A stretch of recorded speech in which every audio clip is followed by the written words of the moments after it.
I think this will do. So this is a strawberry crown, and you can see how sort of blushy colour it is. Really nice. That's a small one, and this is a slightly bigger strawberry crown, and it's a bit darker. And then this one is a smaller of the muscadet. So I'm thinking the three together might just make about the right amount. What you don't know when you're making puree is how much is hollow inside, especially if you've not grown them before. And this will be the first time we've opened up one of these. So, straight back home, let Mrs. K get on with the process. Good times.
Well, I do hope you enjoyed that montage of Mrs. K making pumpkin pie, and we'll be eating that tonight because today it's Thanksgiving.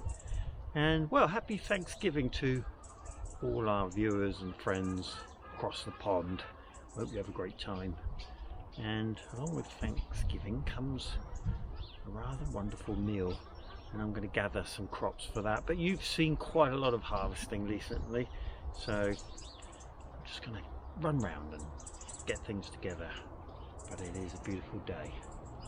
Sun's out and we've got wind and snow coming this weekend, so I'm going to make the most of it.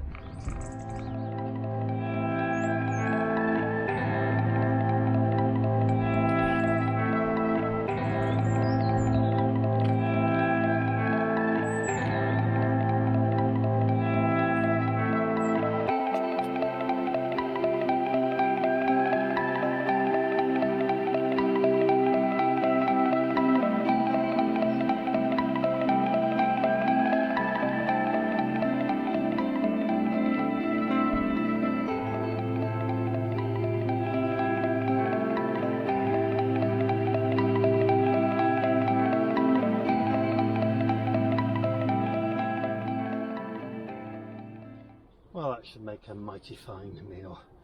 And we're not going to eat all the onions, of course, but the onions have been hanging in the polytunnel, and the last few nights we've had pretty hard frosts, so we don't want them to get frozen, so it's time for them to go indoors. And we've got more at home. The onions have been fantastic, even though we had white rot this year, and we're gonna get through the winter months, I think, with plenty to eat, which is great. Well, if you'd like a recipe for Mrs. K's pumpkin pie, then get it down below in the comments somehow, or a link, something. Have a look down there if you want the minute detail, but they're going to be mighty tasty and they're not that difficult to make, so have a go if you've got some pumpkin spare. I'm sure you'll enjoy it. Good times. You may well have seen in that B-roll that I did that the garlic is coming on quite nicely, and this garlic is in the experimental bed, and that of course is where I chopped up white rot infested garlic and put it into the soil, and I left it there whilst it matured, and hopefully all the white rot, well, basically exhausted itself, and that hopefully will mean that there's less, and in an ideal world none at all, left in the soil. And these are the plants that are growing up, and only time will tell, but they're certainly coming on well. The other garlic that I planted was into these beds up here, and one of them under the apple tree, because I got a tip that it goes well with the apple tree. And so far I seem to have, I think, one there, another one shooting up. Yeah, and there's a couple shooting up over there. Now it might just be that this variety is a bit slower, but they certainly not come on as well as these, which I put in a little bit later. And one of my eagle-eyed subscribers said, you didn't need to go off and find another one because I was one short, because you planted two into one hole. And I thought, wow, did I? And he was absolutely right. Two in one hole. Double garlic special. Oh well. And the other garlic that I planted was in one of these pots where the cats have constantly dug up carrots. Just look at those. They're fantastic. Really, really pleased with how they've come on.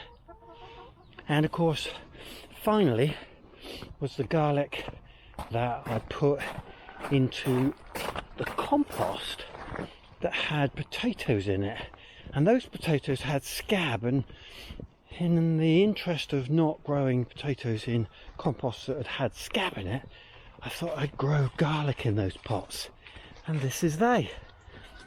And we've got, well, very little. Just have a quick look under there, nothing. We've got one just starting to shoot there. So again, maybe this variety is just a little bit slower, but there's plenty of time and hopefully they'll come through. But at the moment, nothing's showing. We'll see.